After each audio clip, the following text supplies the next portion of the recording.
श्री स्वामी समर्थ. स्वागत आहे तुमचं स्वामीनिष्ठा या आपल्या यूट्यूब चॅनलमध्ये.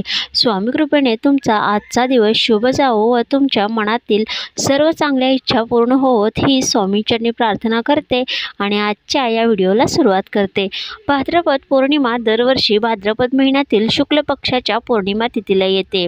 भाद्रपद पौर्णिमेच्या दिवशी व्रत उपवास करून चंद्राची पूजा करण्याची परंपरा आहे. यंदाचा पितृपक्ष याच भाद्रपद पौर्णिमेपासून सुरू होतो आणि 16 दिवस चालतो.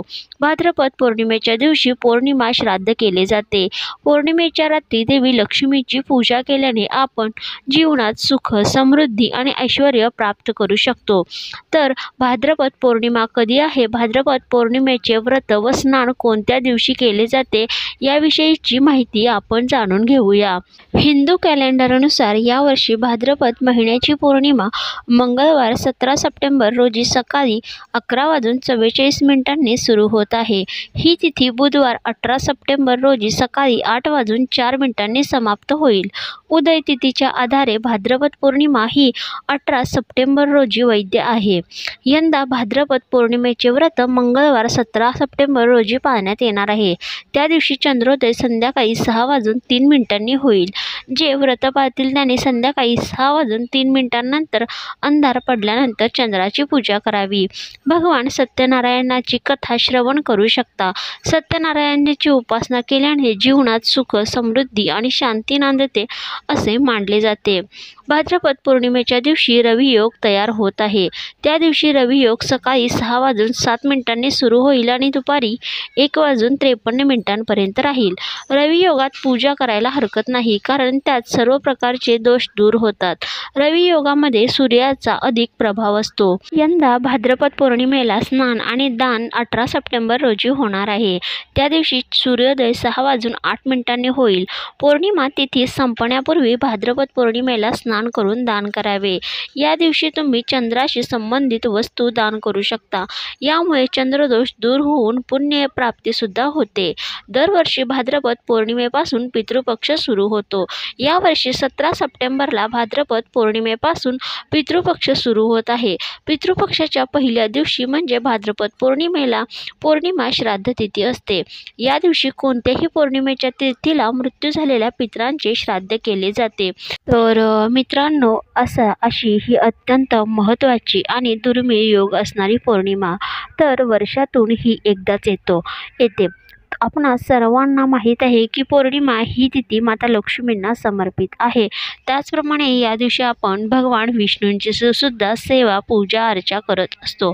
तर आपण या पौर्णिमेच्या दिवशी जितकी जास्त माता लक्ष्मींची आणि भगवान विष्णूंची सेवा करणार आहेत, तितकंच ते आपलं घर सुखी, समृद्ध आणि शांत करणार आहेत. कारण हे दोघे असे दाम्पत्य आहेत की जे सर्व देवलोकामध्ये त्याचप्रमाणे मानव लोकांमध्ये अतिशय श्रेष्ठ आणि प्रिय आहे.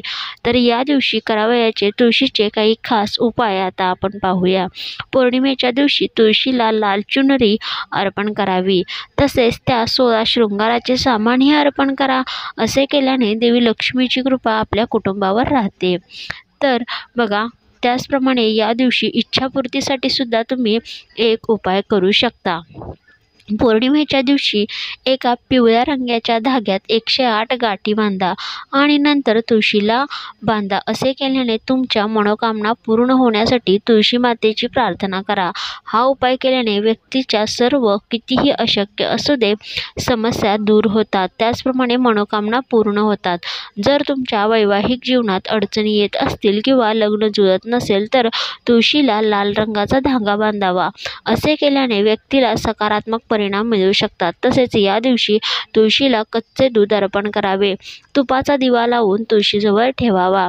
तुम्हाला कर्जासंबंधित समस्यांना सतत सामोरे जावे लागत असेल तर दर गुरुवारी त्याचप्रमाणे पौर्णिमेच्या दिवशी तुळशीच्या जवळ तुपाचा दिवा लावावा. तसेच श्री नारायणाच्या मंत्राचा 11 वेळा जप करावा.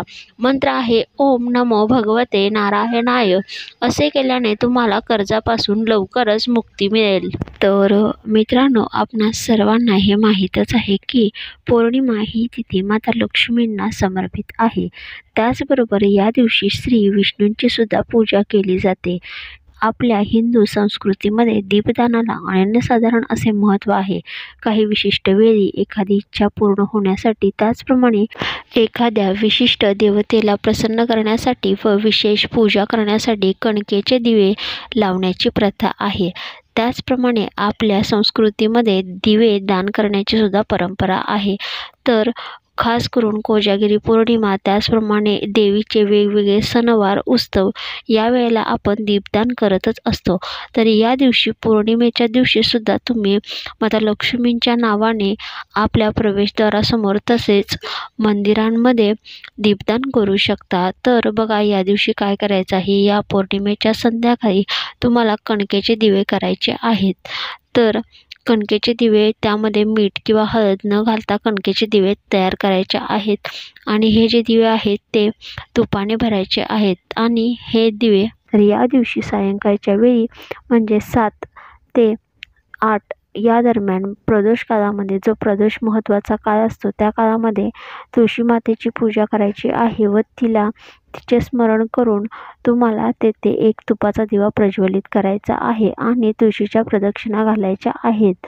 दिवा लावत असताना ओम नमो भगवते वासुदेवाय नमः असं म्हणून मंत्र म्हणायचा आहे, दिवा प्रज्वलित करायचा आहे. त्यानंतर बघा, आपल्या घराचं प्रवेशद्वार आणि उंबरठा असं सांगितले जाते की उंबरठ्याखाली अनेक देवी देवतांचा वास असतो आणि या प्रवेशद्वारातूनच माता लक्ष्मींचे आगमन आपल्या घरामध्ये होत असते. म्हणून आपण घरातून आत येताना, प्रवेशद्वारातून आत येताना आपल्या उजव्या हाताला पौर्णिमेच्या दिवशी माता लक्ष्मींचे स्मरण करून आसन देऊन तुपाचा दिवा लावायचा आहे आणि पुढचा जो दिवा आहे तो आपल्या देवघरामध्ये प्रज्वलित करायची आहे.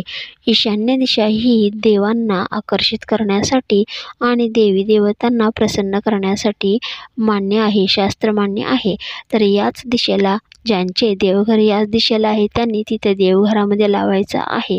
ईशान्य दिशेला असा माता लक्ष्मींच्या नावाने तुम्ही पौर्णिमेच्या दिवशी तुपाचा दिवा लावला तर लक्ष्मी आपल्या घराकडे आकर्षित होते व ती प्रवेशद्वारातून आपल्या घरामध्ये येते व अशा पद्धतीने तुळशी मातेंसमोर, आपल्या प्रवेशद्वारासमोर व देवघरामध्ये माता लक्ष्मींचे आणि भगवान विष्णूंचे स्मरण करून या दिवशी दिवे लावल्याने आपल्या घरामध्ये सुख, शांती आणि समृद्धी येते व घरातली अलक्ष्मी, दुःख, दारिद्र्य, इडा, पिडा, क्लेश, कलह सर्व बाहेर निघून जातात. तर अवश्य असा पौर्णिमेचा हा साधा सोपा उपाय नक्की करा. तर मित्रांनो, असे हे पौर्णिमेच्या दिवशी करावयाचे काही खास उपाय आणि तोडगे यांची माहिती आपल्या चॅनलवर मी अशाच प्रकारचे सणवार, व्रत, वैकल्य, उपाय, तोडगे यांची माहिती टाकत असते. तर अवश्य व्हिडिओला लाईक करा, चॅनलला सबस्क्राईब करा आणि बेल आयकॉनवर सुद्धा प्रेस करा. तर भेटूया अशाच एका नवीन व्हिडिओसोबत. तोपर्यंत झालेली सेवा. श्री स्वामी समर्थ. महाराजांच्या चरणी रुजू. श्री स्वामी समर्थ.